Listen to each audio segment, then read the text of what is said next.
everyone.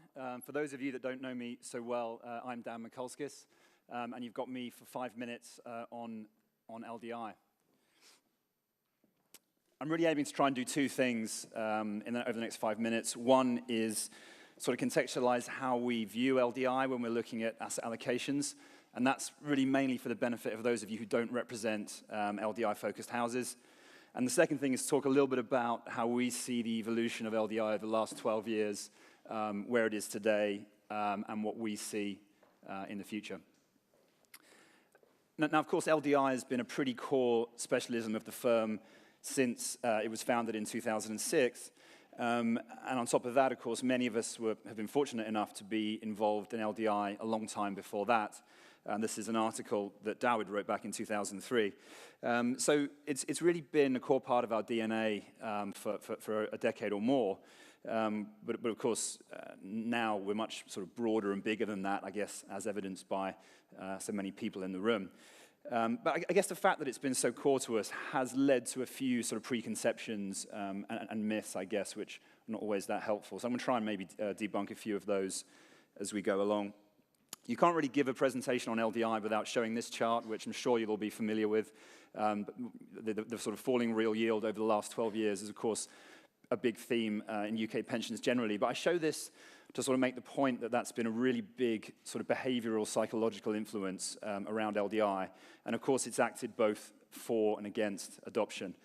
I think we've learned that having big arguments over the direction of yields isn't the most productive thing in the world. What we're much more focused on is LDI as a risk management tool and about right-sizing that risk going forwards. At the bottom of the chart there, some stats from the KPMG LDI survey that you might well be familiar with and paint the pretty clear picture of a very fast-growing area. Number of mandates growing from really just a small handful 12 years ago to over 1,000 today, and the amount of liabilities hedged growing from about $1 billion or so to over $600 billion, which is more than the size of the whole assets or liabilities of pension schemes 10 years ago.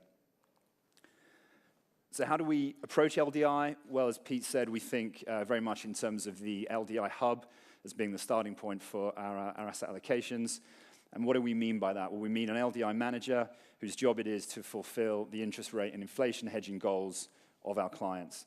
And we need to allocate enough assets to the manager to be able to do that, which is typically, 30–40% of the asset allocation. And the rest of the asset allocation then basically becomes an excess return game within all those other strategies that Pete talked about before.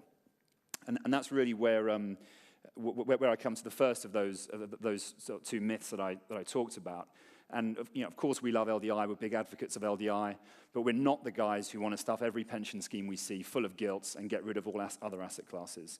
We want enough assets, enough gilts to do the hedging and act as collateral, but after that, it's an excess return game among all these other things that Pete talked about: illiquids, property, equities, etc. And that's the second myth, really. We're not massively interested in proxy hedges in the rest of that asset allocation. The other areas are there to meet the excess returns that our clients need. They're not there to sort of find funny ways of putting interest rate or inflation hedges in through the back door. So how do we approach LDI implementation? A couple of principles to really draw out here that are really important to us. We focus on matching sensitivities to interest rate and inflation, not matching cash flows. We're focused on using the physical assets most effectively. Generally, leverage is available on pretty reasonable terms in LDI, and we're pretty happy to use that. All of our clients, all of our pension fund clients, I should say, have an LDI manager in place, and the hedge ratio is something that is a sort of KPI they track explicitly each quarter. I'm always amazed how many new clients we talk to who don't even know what the hedge ratio is. Our neutral position is that the hedge ratio should equal the funding ratio for clients, but not all of our clients are at that point. Maybe half of them or less do that much hedging. And for the rest, it's really a sort of pragmatic recognition that there are views around rates. And what we're trying to do is right-size that view. So we're trying to challenge clients and say, well, is that the right amount of risk to have on that view? Maybe you think rates are going to rise, but does that justify the risk you've got riding on it?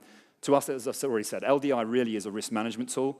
And I would go as far as to say that you can't effectively risk manage a defined benefit pension scheme without LDI.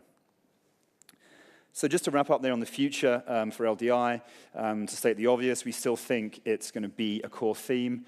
I think we're going to see a little bit of focus on a couple of areas that haven't had much airtime to date. One of those is basis risk, and a second one is the regulation and changing regulation. I think there's a little bit of evidence that maybe some clients' views on rates are softening a little bit, but of course, that's not the point. LDI is and will continue to be about risk management and about right sizing of that risk. And if there was one point to zoom out and leave you on, it's really that LDI is all about right sizing your risk. So that's it. I'll be around for questions later, and at that point, to hand over to Nick Samuels to talk about active equities.